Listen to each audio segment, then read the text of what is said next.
Tan importante como que haya materiales para aquellas aplicaciones que necesitamos es que estos materiales duren y que estos materiales no solamente duren, sino que también puedan ser reutilizados, puedan ser reciclados en otras nuevas aplicaciones, de forma que podamos construir un mundo cada vez más sostenible, ya no solamente desde el punto de vista de las estructuras, las máquinas, sino desde algo más básico y elemental como son los materiales. Para hablarnos del papel del análisis del ciclo de vida en la ciencia de la ingeniería de materiales, hoy tenemos con nosotros a Diego Ruiz. Él viene de Cyclus Vitae Solutions, España, y además participa en la cátedra UNESCO de ciclo de vida y cambio climático.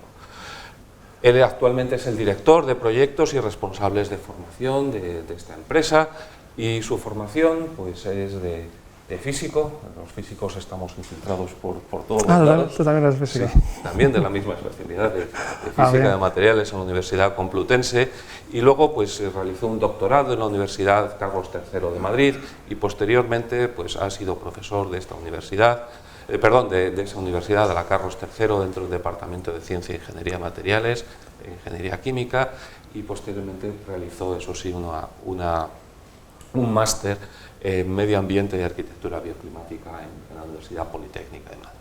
Sus líneas de trabajo se centran en el análisis de ciclo de vida de materiales, en las declaraciones ambientales de materiales para construcción, cada vez más importantes, y en algo que es cada vez mucho más atractivo, como es el ecodiseño, ya no solamente de las estructuras, sino desde el punto más básico, que son los materiales. Yo no robo más tiempo, así que os dejo con él. Muchísimas gracias, Diego, por estar aquí, y el tiempo es tuyo. Vale, de acuerdo. Bueno, pues como habéis adivinado, vamos a hablar de sostenibilidad, ¿no? O mejor dicho, de falta de sostenibilidad, ¿no? Entonces, la presentación va a estar estructurada en cuatro grandes grupos, en la que en el primero vamos a hablar de una nueva perspectiva acerca de la sostenibilidad, ¿no? Y cómo intentar objetivar la sostenibilidad. Para entrar ya de lleno en lo que es explicar un poquito qué es esto del análisis de ciclo de vida, y ya posteriormente pues ver dónde puede interaccionar esta disciplina, pues tanto en la ingeniería de materiales, en cuanto a diseño, ingeniería de producción, ingeniería de diseño, tanto la parte más de aplicación, como también, bueno, pues en la parte de investigación en nuevos materiales. Bueno, en esa nueva perspectiva, o en ese evoque de nueva perspectiva, yo empiezo lanzando una pregunta, ¿no? Aquí tenemos a uno de los tótems de la sostenibilidad, que son las placas fotovoltaicas para producción de electricidad, y entonces ya digo que esto es un tótem de la sostenibilidad. Entonces vamos a intentar plantearnos esta pregunta.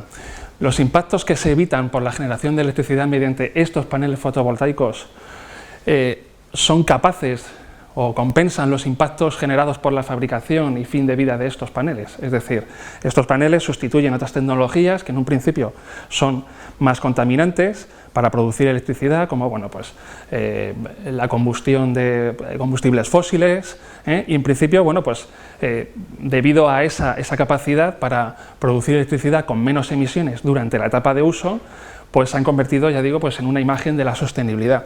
Pero claro, si damos pábulo a este tipo de preguntas, y que es una pregunta, ya digo, aplicada a uno de los tótems de la sostenibilidad, pues entonces se nos cae casi toda esa estructura o todo ese conocimiento de lo que pensamos que es sostenible o insostenible. Porque ya digo, esto se convierte casi en una duda cartesiana, ¿no? Es decir, si se lo podemos aplicar a este producto, casi se lo podríamos aplicar a cualquier otra cuestión, ¿no? Bueno, se puede decir que hemos estado viviendo a lo largo de estos años pues lo que yo vengo a llamar la sostenibilidad 1.0, ¿no?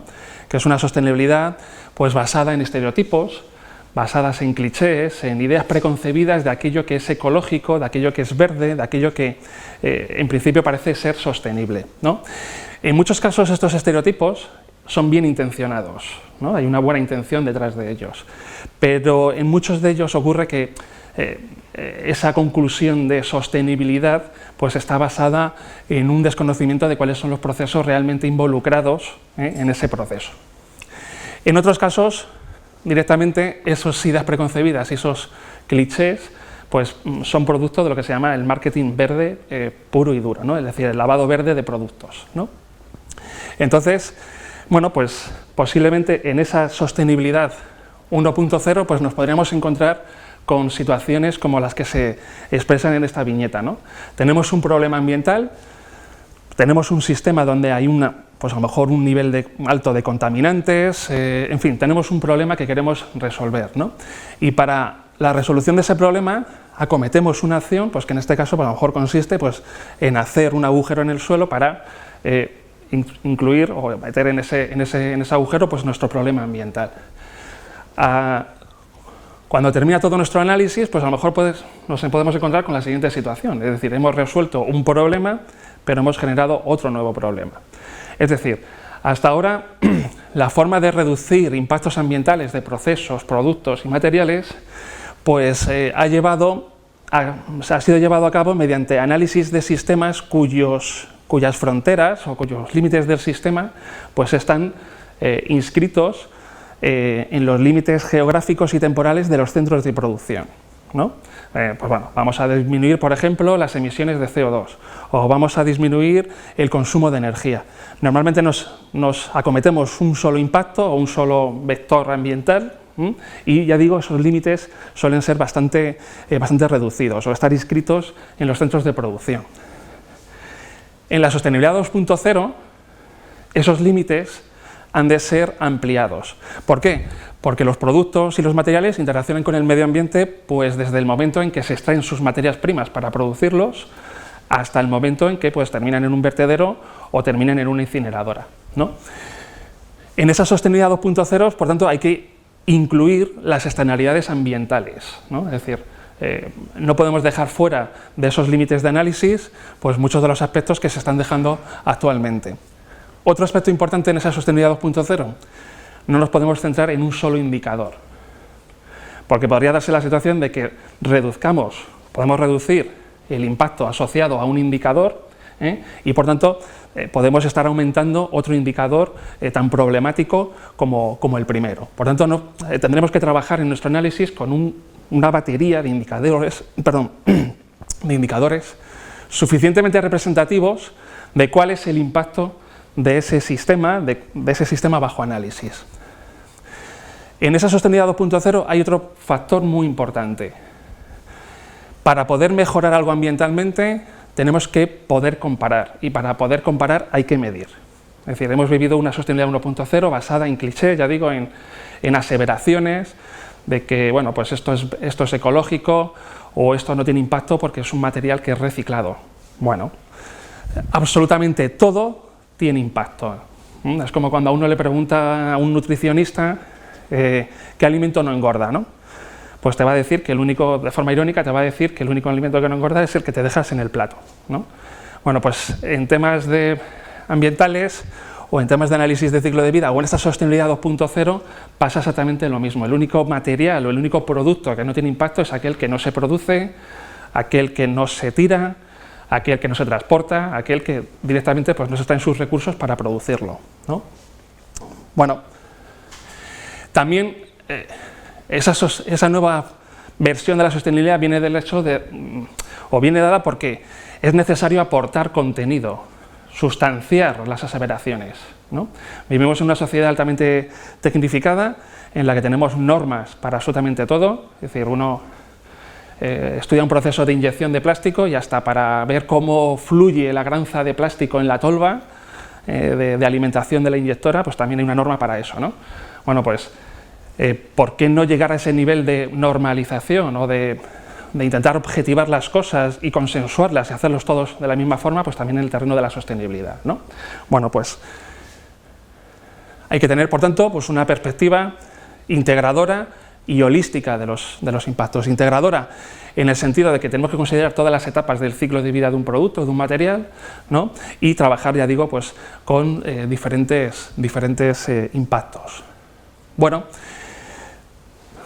la conclusión, o en esa línea argumental, pues el siguiente punto es, efectivamente, qué metodología se postula o se pone a la cabeza en esas líneas de trabajo, ¿no? De intentar objetivar la sostenibilidad. Bueno, pues es sin duda alguna la metodología estrella desarrollada en los últimos 30 años y que por y que también es necesario decir que no, en cierto modo, no está depurada del todo, hay que consensuar muchas cosas todavía, y por tanto, para mí el símil ese de versión 2.0 o versión 1.0 pues sigue vigente, ¿no? Es decir, pues posiblemente haya que refinar muchos más aspectos de esa metodología. Entonces, el análisis de ciclo de vida no es otra cosa que tenemos un producto, tenemos un material que tiene unas diferentes etapas en su ciclo de vida: obtención de materias primas, producción en fábrica, distribución, uso y mantenimiento y su disposición final. Esos son los límites de nuestro sistema, ¿no? Y en cada una de esas etapas, ese producto o ese material pues tiene unas emisiones, tanto en forma de residuos sólidos como emisiones al aire, como efluentes, y también tiene unas entradas pues de materias primas y de recursos energéticos, ¿no? Bueno, pues el análisis de ciclo de vida no es otra cosa que una recopilación y evaluación de todas esas entradas y salidas y su posterior evaluación como impacto ambiental potencial de un sistema de producto, de un material, a través de su ciclo de vida. Esta metodología permite sistematizar y objetivar esa toma de información, ¿no? Y, por supuesto, asiste de manera neutral en la toma de decisiones, pues en muchos casos en temas de cuestiones de diseño o de diseño de proceso o de diseño de producto.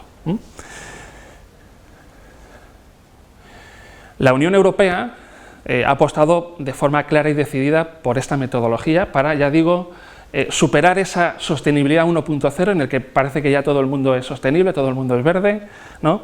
Y dar contenido a las aseveraciones o a las afirmaciones que se hagan en torno a cómo de sostenible o insostenible es un producto o un material, ¿no? La ha incluido en su desarrollo de políticas públicas, es decir, con ella es el objetivo principal de la política integrada de productos, es precisamente eso, incluir en el análisis de ciclo de vida, por eso habla de integrada, es decir, integrar todas las etapas del ciclo de vida de un producto. El impacto lo asocia al producto, es decir, no al proceso, con lo cual nosotros como consumidores podríamos en un momento dado empezar a tener información sobre los productos que consumimos, y bueno, pues también lo ha utilizado en su planificación estratégica, pues en prevención y reciclado de residuos, uso de recursos naturales y también en su plan de acción sobre consumo y producción sostenible. Y otro punto muy importante es en la identificación de áreas de investigación, es decir, una nueva tecnología, bueno, pues se puede hacer un análisis de ciclo de vida para él, para saber por dónde andan, y para saber si realmente supone una mejora ambiental, ¿no? Porque hay muchas tecnologías que se postulan como ambientalmente preferibles frente a las convencionales, y entonces es necesario en algún momento dado pues aportar información sobre esa afirmación, ¿no?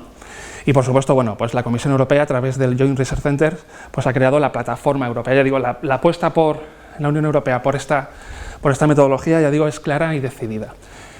¿Para qué se puede utilizar el análisis de ciclo de vida o para qué lo utilizan las administraciones europea, nacional y regional? Pues como ya he dicho, apuesta informada por nuevas tecnologías. Es decir, lo que acabo de decir anteriormente.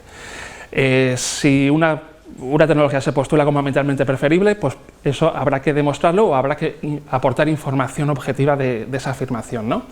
Que corrobore esa afirmación. También se utiliza para proveer de recomendaciones a los consumidores, ¿no? O actuación en empresas públicas, ¿no? También lo que se llama compra y contratación pública verde, es decir, incluir parámetros ambientales en los pliegos de condiciones de la compra y servicio por parte de la administración pública, pues ya digo, de servicios o de productos. También sirve para el ecoetiquetado y también como apoyo para legislar. Y dentro de las empresas, pues se puede utilizar, y de hecho se utiliza, para selección de procesos de producción, selección de materiales, desarrollo y mejora de productos, o incluso elección de proveedores, ¿no?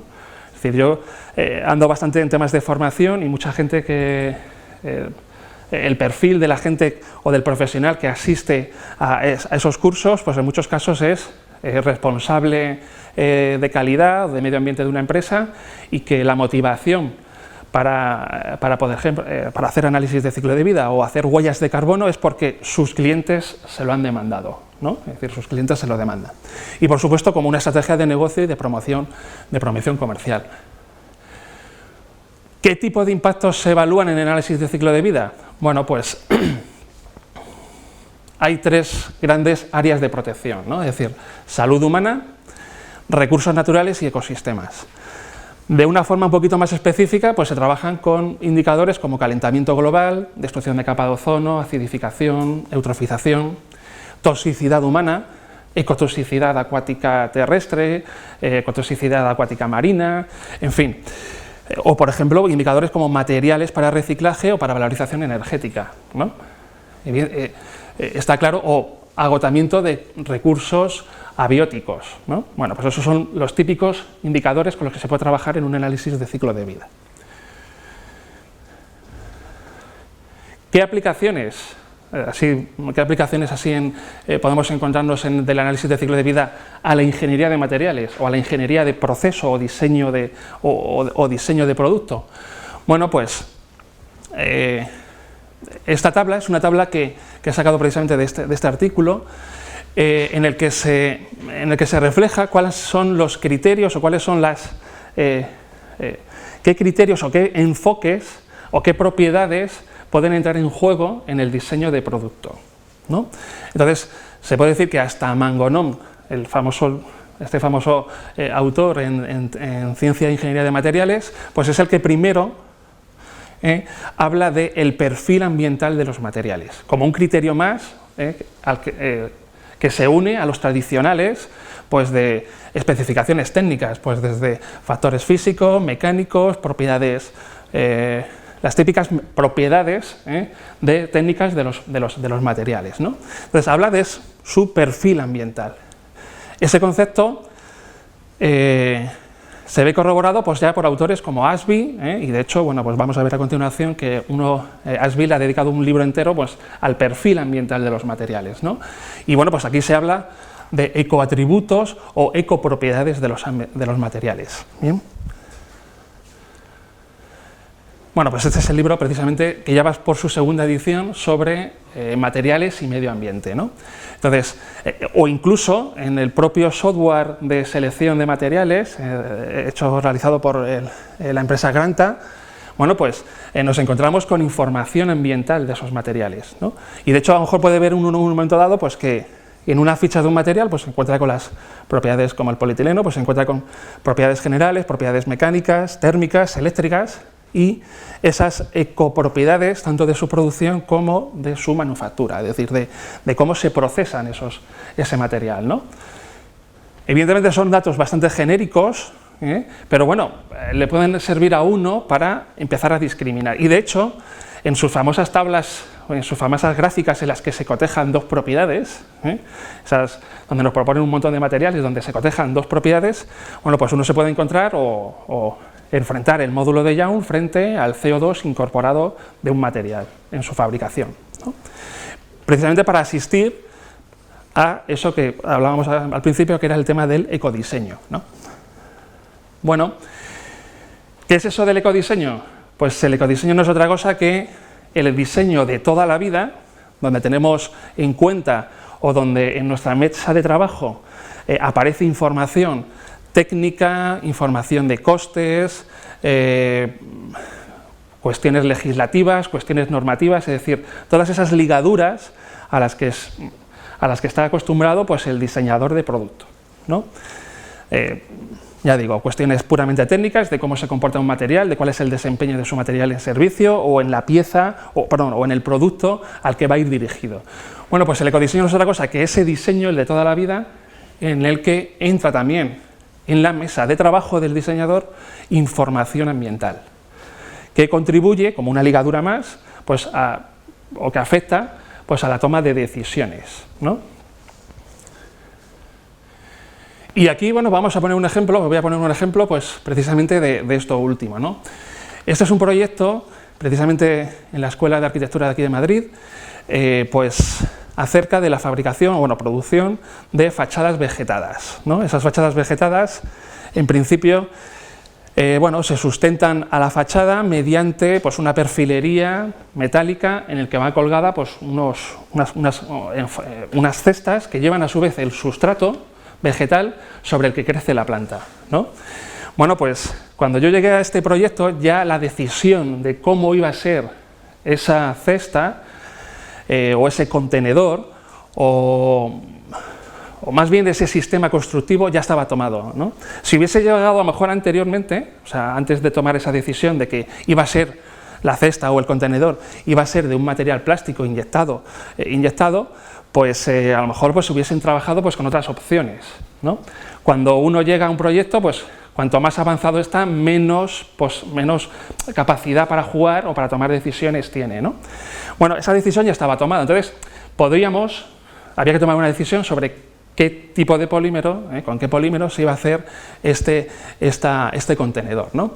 Y en principio, bueno, pues se habían postulado como esos 3 materiales, luego en realidad había también otro cuarto, el ABS, bien, y en el proceso de diseño, o en la toma de decisiones, de esa decisión, bueno, pues se valoran las características técnicas tradicionales, ¿no? Es decir, uno empieza a recabar información sobre las propiedades térmicas o propiedades mecánicas de estos materiales, al ser, por ejemplo, también un material de construcción, pues por ejemplo el comportamiento del fuego pues también era de vital importancia, es decir, uno empieza a recabar información que es como la que ha recabado uno siempre cuando ha tenido que acometer ese tipo de decisiones, ¿no?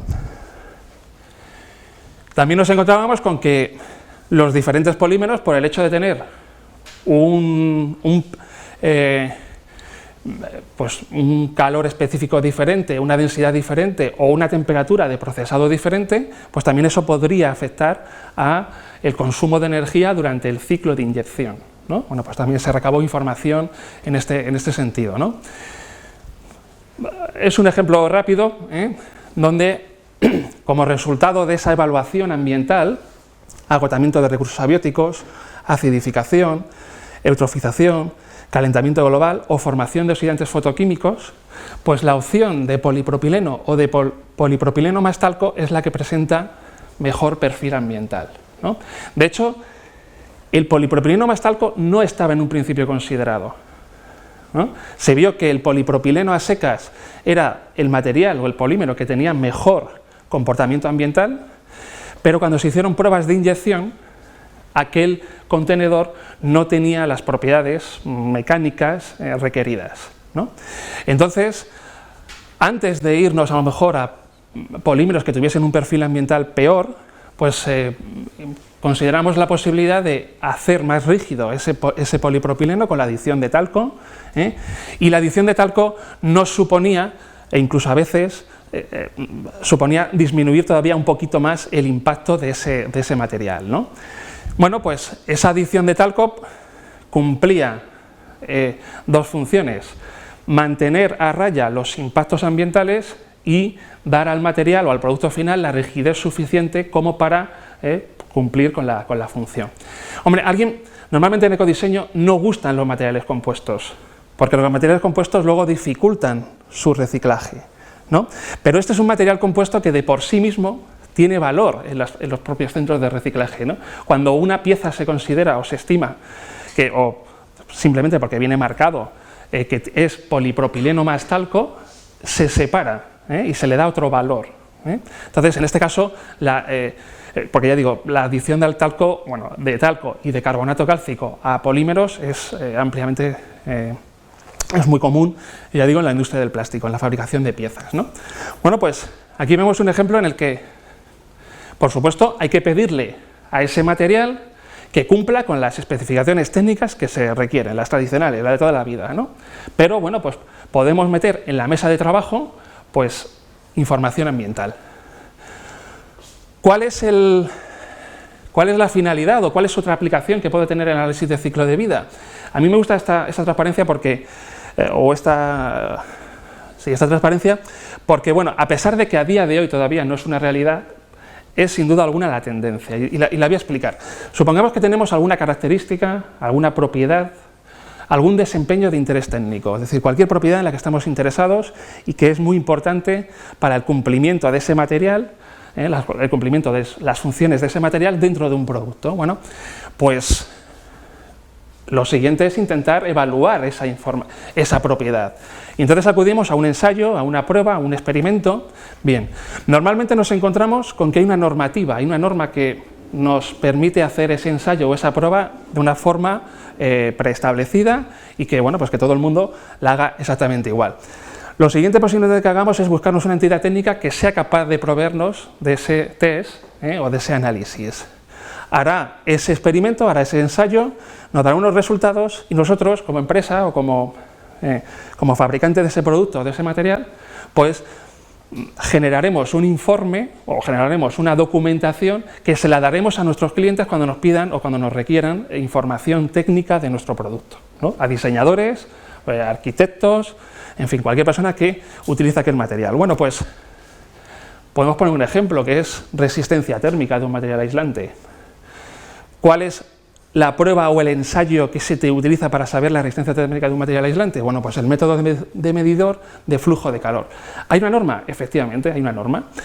¿Y hay un laboratorio de ensayo que no lo puede hacer? Pues sí, nos hará un informe de ensayos y nos hará una ficha técnica de producto.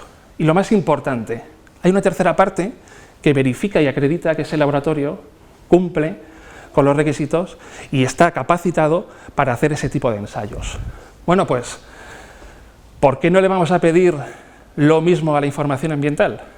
Es decir, vamos a buscar cuál es el desempeño ambiental de un producto o de un material, cuál es el ensayo y la prueba, el análisis de ciclo de vida. ¿Hay normativa? Pues a lo mejor a día de hoy todavía no hay normativa, pero hay unas cosas que se llaman reglas de categoría de producto que nos dicen cómo tenemos que hacer el análisis de ciclo de vida para a lo mejor un material aislante. Posiblemente en un futuro estas reglas se terminen convirtiendo en normas. Bueno, pues buscaremos un centro tecnológico, un centro de investigación o una consultora que sea capaz de hacer análisis de ciclo de vida. Nos hará un informe de análisis de ciclo de vida y nosotros utilizaremos esa información, pues a lo mejor mediante una declaración ambiental de producto, que vamos a ver a continuación un poco lo que es, ¿no? Y también lo más importante, hay una tercera parte independiente que acredita, que dice, que verifica que la información ambiental contenida en esa declaración ambiental de producto pues se atiene a unas reglas de categoría de producto y a unas normas. Bien, ese es el esquema al que deberíamos, para meternos ya de lleno en esa sostenibilidad 2.0, ¿no? Es decir, información objetiva, buena información ambiental para luego nosotros tomar la decisión que tengamos que tomar. Declaraciones ambientales de producto, pues nos las podemos encontrar ya. Un material polimérico obtenido a partir de maíz, esta empresa Novamont, bueno, pues decide esta empresa hacer un análisis de ciclo de vida y dar información ambiental sobre este polímero. Y en una declaración ambiental de producto uno se encuentra calentamiento global, acidificación, eutrofización, agotamiento de recursos abióticos, en fin, los indicadores que habíamos trabajado, con los que habíamos o que había introducido previamente, ¿no? O por ejemplo, residuos peligrosos o materiales para reciclar, ¿no? Cantidad de material para reciclar. Todo ello referido pues, a una unidad funcional que podría ser 1 kilo de ese polímero, ¿de acuerdo? Declaraciones ambientales de productos ya no los podemos encontrar en diferentes sectores para diferentes materiales y productos, por supuesto, ¿no? Desde varilla corrugada o, por ejemplo, estas camisas para rodamientos, ¿no? ¿Y quién debería ser o quién puede ser esa tercera parte independiente que verifica que esa información ambiental está obtenida bajo unas reglas de categoría de producto? Bueno, pues AENOR a lo largo de este año, 2013, ya ha puesto en marcha un sistema de declaraciones ambientales de producto, en el que, bueno, pues te manda un verificador a la empresa para ver que ese análisis de ciclo de vida está hecho bajo unas premisas, ¿no? Unas premisas que están consensuadas, esas reglas de categoría de producto, que en muchos casos están alineadas con otros sistemas. Pues, por ejemplo, este sistema podría estar alineado, sus reglas de categoría de producto, para un determinado producto podrían estar alineadas con el sistema alemán, ¿no? Y ya digo, la tendencia es posiblemente que esas reglas se terminen convirtiendo en normas, ¿no? Para dar credibilidad, mucha más credibilidad a el sistema. Por tanto, ya digo que, bueno, hemos visto un ejemplo de cómo esa información ambiental, cómo diseñadores pues pueden empezar a demandar información técnica ambiental para incluirla dentro de sus proyectos y, por supuesto, bueno, pues tener en cuenta esa variable ambiental. Bien, Entramos en el último grupo de aplicaciones, posiblemente a lo mejor el de mayor interés por parte vuestra, que es qué papel puedo jugar el análisis de ciclo de vida en la investigación de nuevos materiales, ¿no? Bueno, pues aquí vemos precisamente una de las publicaciones, posiblemente la publicación más importante de análisis de ciclo de vida, el International Journal of Life Cycle Assessment, en la que cada vez uno se encuentra más artículos en los que se evalúa ambientalmente mediante análisis de ciclo de vida, pues materiales. Por ejemplo, aquí vemos un artículo de materiales para plásticos para packaging, ¿no? para comida, o bueno, pues por ejemplo la producción de níquel esponja mediante atomización, ¿no? Otra publicación donde uno puede encontrar muchos análisis de ciclo de vida sobre materiales es de la Journal of Cleaner Production, ¿no? Y de nuevo, bueno, pues uno se encuentra bastantes artículos aquí. Bueno, vamos a ver un poquito cuál es la finalidad del análisis de ciclo de vida. Y hemos empezado la charla cuestionando un tótem de la sostenibilidad, ¿no? Como son las placas fotovoltaicas. Bueno, pues vamos a ver qué puede pasar con los nanomateriales y su supuesta mejora ambiental que se le atribuye a muchos de ellos, ¿no? Pues porque tienen capacidad de remediación de suelos, de aguas, o simplemente porque, como el desempeño de un nanomaterial puede ser superior al de otro material convencional, pues a lo mejor se reduce para cumplir la misma función que cumple ese material dentro del producto. Para cumplir la misma función hace falta menos material. Y ese es un reclamo que se encuentra uno continuamente, ¿no? Y cuando se pone a leer artículos de investigación en torno a nanomateriales, nanotecnologías, pues se encuentra uno en la introducción siempre, bueno, pues este material se postula como ambientalmente preferible porque, bueno, pues este reclamo no lo encontramos continuamente, ¿no? Posiblemente estas afirmaciones, pues no proporcionan el cuadro completo, y no hay maldad en ello, es decir, simplemente a lo mejor es que hay un desconocimiento de los riesgos y costos ambientales que realmente se ponen realmente en juego en esos procesos, ¿no? A lo mejor es la sostenibilidad 1.0, ¿no? Es decir, este material pesa menos para cumplir la misma función, nos hace falta menos material, y por tanto, bueno, pues hay un beneficio ambiental. Todos sabemos, o quien haya trabajado con nanomateriales, yo lo he hecho, pues que uno necesita pues medio o alto vacío para su producción, nos hace falta una elevada pureza de las materias primas con las que se trabajan, repetición de un mismo proceso para obtener la calidad suficiente. Todo ello deriva pues en consumo de grandes cantidades de agua y energía, ¿no? Sin citar pues la utilización de productos químicos y disolventes que en muchos casos por sí mismos son tóxicos, ¿no? O que, bueno, pues sin tener en cuenta la propia toxicidad del propio nanomaterial, es decir, cuando ese material esté en la etapa de uso, si el ser humano entra en contacto con ella y tiene nanopartículas, a lo mejor el desgaste pues puede producir una emisión, una liberación de nanopartículas, ¿no? O por ejemplo, cómo se comportan esas nanopartículas en una incineradora, se van a transformar en otras sustancias, se van a transformar, bueno, pues la idea un poco es, bueno, a lo mejor es un poco exagerado esta imagen, pero bueno, está claro que tanto en el daño que puedan hacer al ecosistema como a la propia salud humana, hay que hacer evaluaciones. Y aquí vemos un ejemplo precisamente en el que se comparan 5 materiales para hacer, tenemos esta función, la de carrocería para coches, ¿no? Y comparamos el acero, el aluminio, polímero reforzado con fibra de vidrio, con fibra de carbono o con nanotubo de carbono, ¿no? Y entonces, ¿cuál es el reclamo para investigar estos nanomateriales de polímero reforzado con fibra de carbono, con nanotubos de carbono?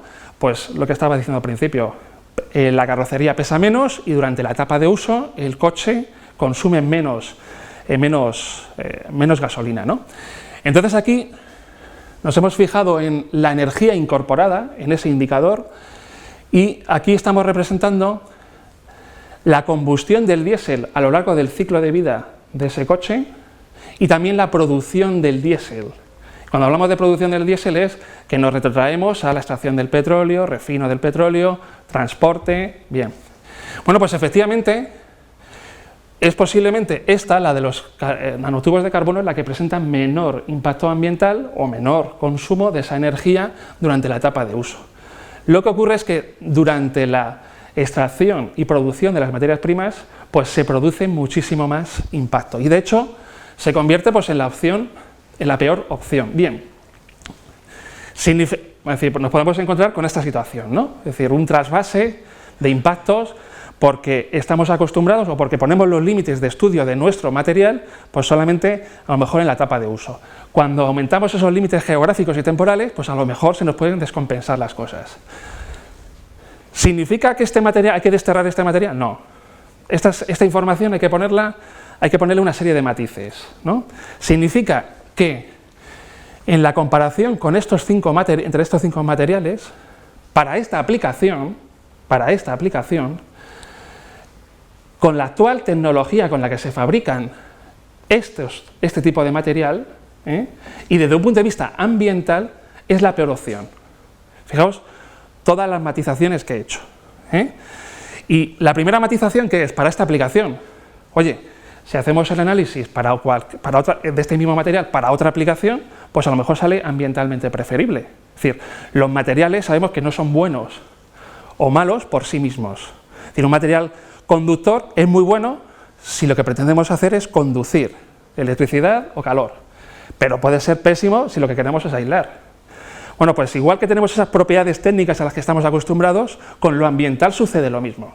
Bien, también he matizado que es para esta aplicación y con la actual tecnología, es decir, si cambiase la tecnología, si se aumentase los rendimientos de producción para este material, pues a lo mejor se podría invertir la situación, ¿no? Y también he hecho otra tercera matización, es desde un punto de vista ambiental, con un indicador. Bien, cuando uno tiene que tomar la decisión de qué material elijo, eso es una decisión multicriterio. Habrá aplicaciones en las que la parte ambiental, pues habrá que darle un peso específico en esa decisión multicriterio.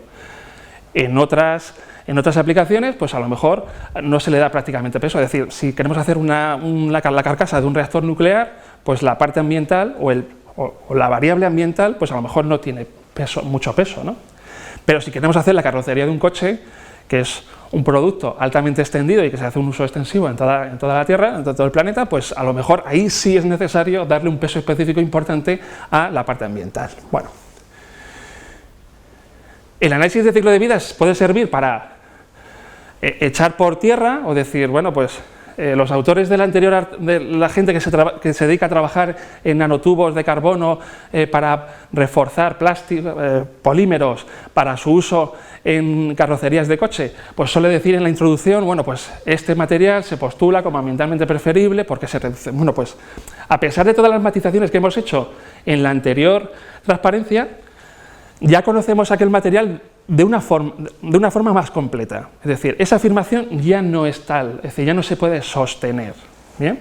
Bueno, pues igual que a lo mejor nos puede servir para rebatir determinadas afirmaciones, pues el análisis de ciclo de vida también puede servir para corroborar, ¿no? Y decir pues, que precisamente a lo mejor si tenemos en esta aplicación acabado superficial de circuitos impresos, pues si queremos comparar ambientalmente la propuesta nanotecnológica frente a las convencionales, pues nos encontramos que a lo mejor la propuesta nanotecnológica efectivamente tiene una reducción, y además una reducción significativa de impactos, ¿no?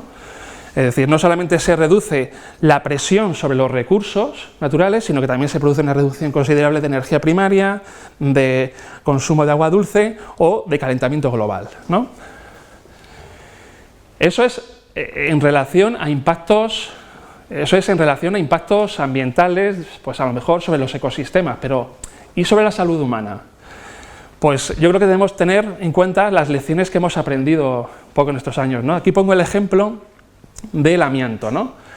El amianto se descubrió en torno a la mitad del siglo XIX, aunque ya se conocían algunas de sus aplicaciones anteriormente, pero así a escala un poco industrial fue cuando se puso más de moda. Y por supuesto, donde entró el boom fue a principios del siglo XX. Bueno, pues aquí vemos anuncios, algunos de principios del siglo XX, de dónde se utilizaba el amianto, ¿no? Es decir, se utilizaba el amianto pues para tuberías de hornos, para hacer, por ejemplo, tejas o para hacer plantillas, o incluso se podría utilizar como adorno navideño, ¿no? Es decir, uno echa un poquito de amianto sobre el árbol de Navidad y da una sensación como de nevado, ¿no? El amianto se utilizaba en todos los campos, ¿no? Pues para hacer incluso tejidos. Aquí vemos un anuncio de vestidos hechos con amianto, ¿no? Algunos ya ponen la cara así como de, por Dios, ¿no? O incluso en los filtros de cigarrillos ha llegado a poner amianto. Era el material, uno de los materiales estrella, ¿no? De hecho, asbestos, que es el nombre en inglés, viene del griego, que significa indestructible, ¿no? Es decir, es como un material indestructible, ¿no? O, por ejemplo, para hacer,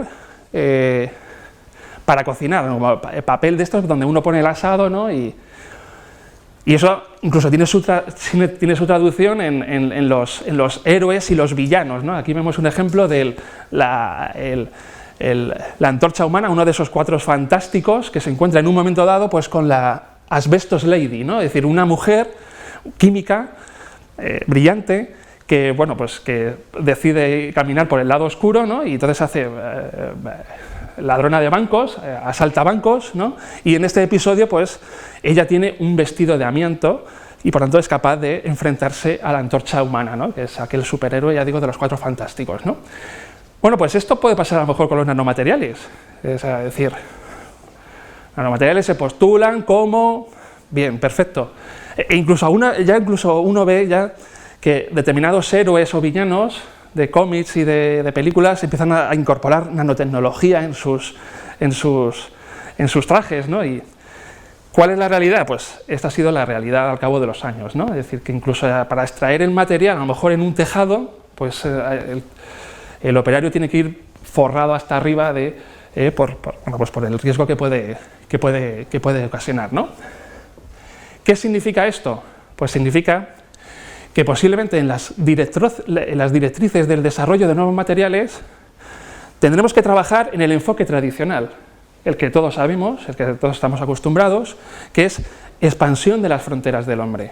Es decir, materiales para la exploración espacial, pues perfecto, o materiales para la exploración minera, para llegar más lejos, más profundo. Esa será, por supuesto, la directriz que tendrá que seguir con la que se sigue trabajando y se seguirá trabajando pues, en el desarrollo de nuevos materiales. Pero aparecen otras dos nuevas directrices, ¿no? Por supuesto, la coexistencia con la ecosfera y, por supuesto, también la bondad hacia el hombre, ¿no?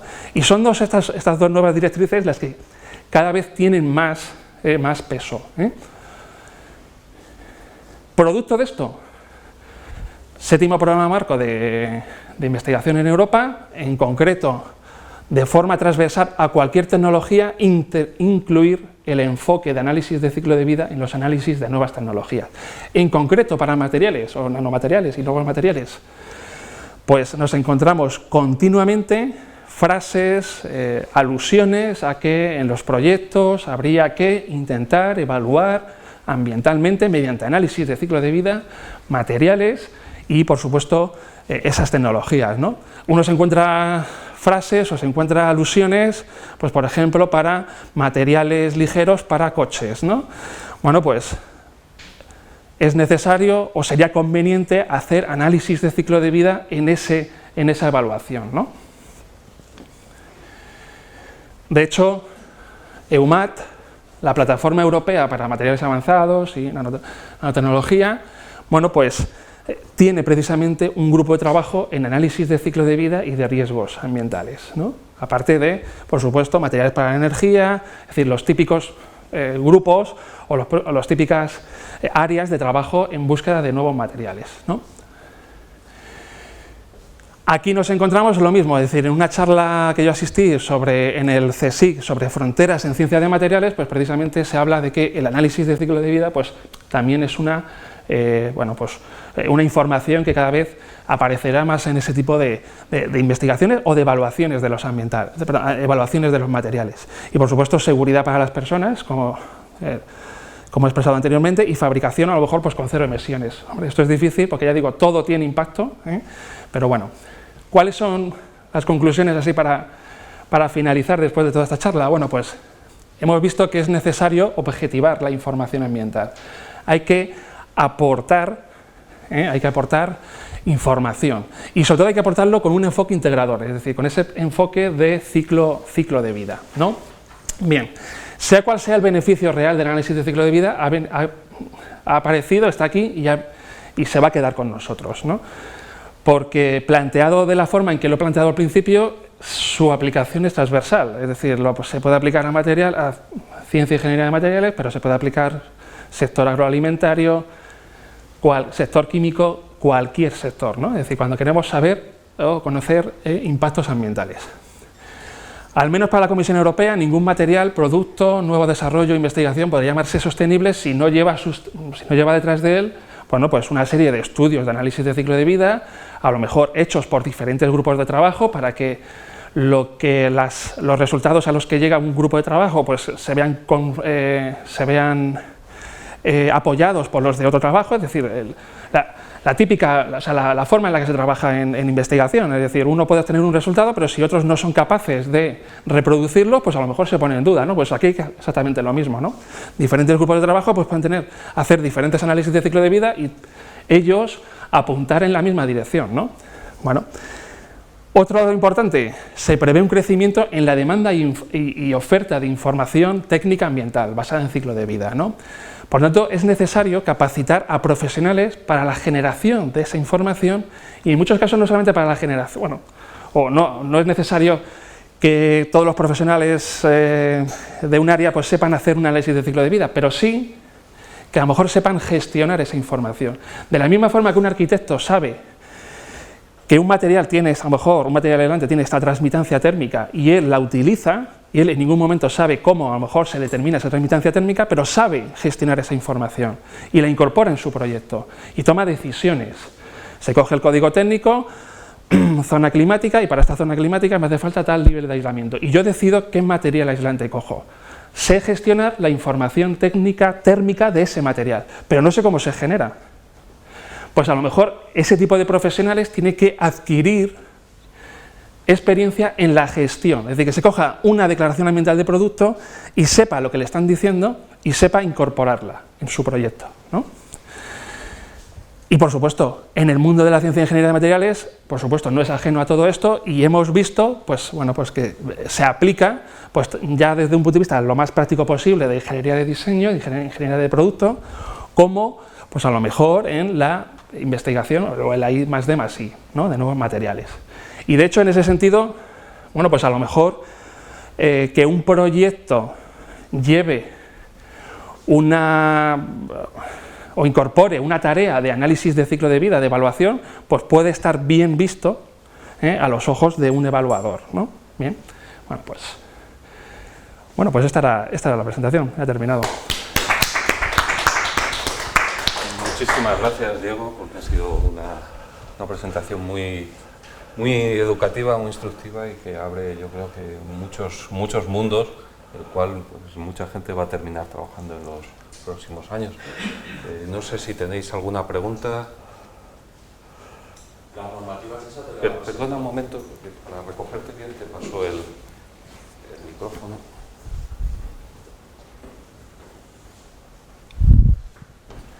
Las normativas. ¿Sí? Sí. ¿Las normativas de las que estaba hablando son a nivel europeo las que están elaborando o a nivel mundial en cuanto a los materiales o productos? Bueno, a ver, en cuanto se habla de nuevos materiales, ocurre como, yo siempre digo, por ejemplo, tú coges un ensayo de tracción, ¿no? Y para un material que ya existe, del que se conoce como, más o menos, cómo puede respirar, que ya es un material que a lo mejor tiene ya una presencia tecnológica, pues hay una norma. Y para ensayo de tracción pues puede haber una norma para materiales poliméricos, otro para materiales metálicos, dentro de que el concepto de ensayo de tracción es idéntico en los dos casos, ¿no? Es decir, es coger una probeta y ver qué pasa cuando le aplicamos una fuerza en ambos extremos, ¿no? Entonces puede haber normativa, como sucede ahí, puede haber normativa aplicable a un material que ya tiene una presencia tecnológica. Cuando uno quiere hacer un ensayo de tracción de nuevos materiales, pues a veces, ¿qué tiene que hacer? Pues hacer el ensayo de tracción pues Es decir, uno no solamente innova en el nuevo material, sino en cómo caracteriza ese nuevo material. Bueno, pues a veces en análisis de ciclo de vida, evidentemente no hay esa norma que te dice, ¿por qué? Porque es que no hay bibliografía, es decir, no te encuentras otra persona que haya hecho análisis de ciclo de vida de un determinado material, con lo cual tú vas abriendo camino, ¿vale? Entonces pasa exactamente de forma totalmente análoga a como tú quieres, como cuando sucede cuando tú quieres caracterizar un material. Si ese material, ya digo, tiene una presencia tecnológica, te encontrarás una norma y te atienes a ella. Cuando uno está explorando, pues tiene que ir haciendo camino no solamente en el material, sino en cómo lo caracteriza, ¿no? Y aquí pasa exactamente lo mismo. ¿Alguna otra pregunta? Sí. ¿Me podría decir en qué consiste el método del medidor del flujo de calor? Bueno, yo lo he puesto como el medidor, yo sé que se hace mediante una cámara, es decir, mediante una cámara que se pone unas condiciones térmicas exteriores e interiores y se mide el flujo, supuestamente el flujo de calor en estado estacionario, es decir, no en estado transitorio, sino que cuando pues hay temperatura en el interior de esa cavidad y la temperatura no sabría decirte mucho más porque bueno, la transparencia esa estaba puesta para ver esa analogía, ¿no? que puede, pero vamos, yo sí me he encontrado con que esa norma a la que se hace referencia se llama así, método de flujo de calor, y consiste principalmente en eso, en generar un espacio muy bien aislado, una cámara diabática prácticamente, menos por un lado donde se pone el material que se quiere analizar. Muchas gracias. ¿Alguna otra pregunta? No me resisto a hacerte una y es, has hablado del programa de ASBI, de Granta. Sí. ¿Sabes qué papel está jugando, si se usa comercialmente en las empresas? Pues yo lo conozco, por ejemplo, en una empresa italiana de ingeniería, que es una consultora, y que, bueno, pues que se dedica precisamente a hacer ecodiseño y efectivamente utiliza este software. Sí es importante una cosa, ASBI habla mucho de análisis de ciclo de vida. ASBI es consciente de que, y es sabedor de que para cualquier opción o cualquier estudio uno no puede acometer un análisis de ciclo de vida completo porque imaginaos que esto lleva mucho trabajo o tiene muchas horas de trabajo hacer un análisis de ciclo de vida medianamente completo. Entonces él, a pesar de que se basa en análisis de ciclo de vida y sus alusiones son continuas en análisis de ciclo de vida, él trabaja con los dos indicadores, por decirlo así, estrellas, que es el CO2 incorporado, bueno, el CO2 y la energía incorporada, y entonces, bueno, pues habla de materiales genéricos, habla de un polipropileno genérico, aunque a lo mejor el polipropileno se pueden obtener por diferentes tecnologías, y ese dato que nos dan, pues a lo mejor es un dato medio de esas diferentes tecnologías, ¿no? Para el principio de para hacer así un presupuesto ambiental rápido que permita empezar a ver por dónde respira un sistema, ese tipo de datos son muy interesantes, pero sin duda alguna hay que profundizar más y sobre todo trabajar pues con muchos de los indicadores que he dicho, ¿no? Que aparte de esos dos con los que trabaja ASBI, pues trabajar también con eutrofización, acidificación, en fin, una batería suficientemente significativa de impactos, ¿no? Pongo un ejemplo. Francia tiene un mix eléctrico basado principalmente en nuclear, con bajas emisiones. Posiblemente a lo mejor sus productos tengan bajo CO2. Y entonces a lo mejor esa industria podría verse favorecida ambientalmente. Pero claro, si no se trabaja con otro indicador que podría ser residuos peligrosos o residuos radiactivos, pues a lo mejor uno podría decir, bueno, pues adelante con productos franceses, ¿no? Por eso el análisis de ciclo de vida nos viene a reflejar un poco que esto de la sostenibilidad se han roto esas ideas preconcebidas de lo que es verde y de lo que es verde por sí mismo, ¿no? Hay que estudiarlo y hay que analizarlo. A raíz de tu respuesta, ¿sabes si hay algún otro gran programa enfocado al análisis de ciclo de vida de los materiales? El siguiente, hombre, vamos a ver, en este sector pues hay muchas iniciativas, hay muchas iniciativas, por ejemplo, también hay una, ahora mismo lo recuerdo, hay una universidad británica pues que tiene una buena base de datos de indicadores, como ya digo, CO2, que es siempre el indicador estrella sobre materiales. El siguiente paso, cuando uno ya quiere trabajar con indicadores, eutrofización, acidificación, agotamiento de capa de ozono, toxicidad humana, ya tiene que irse directamente al software específico de análisis de ciclo de vida. Y ahí sí, por supuesto, hay diferentes que dentro de lo complejo ya hay herramientas, ya hay sí, hay herramientas. Y ya digo que en el software del Granta Design, el típico diagrama en el que uno enfrenta dos variables, pues una de esas variables podría ser perfectamente CO2 o energía incorporada, y de hecho lo hace. Muy bien, pues muchísimas gracias de nuevo, Diego, y ha sido un placer tenerte contigo, y quedas invitado para volver cuando quieras. Vale, perfecto.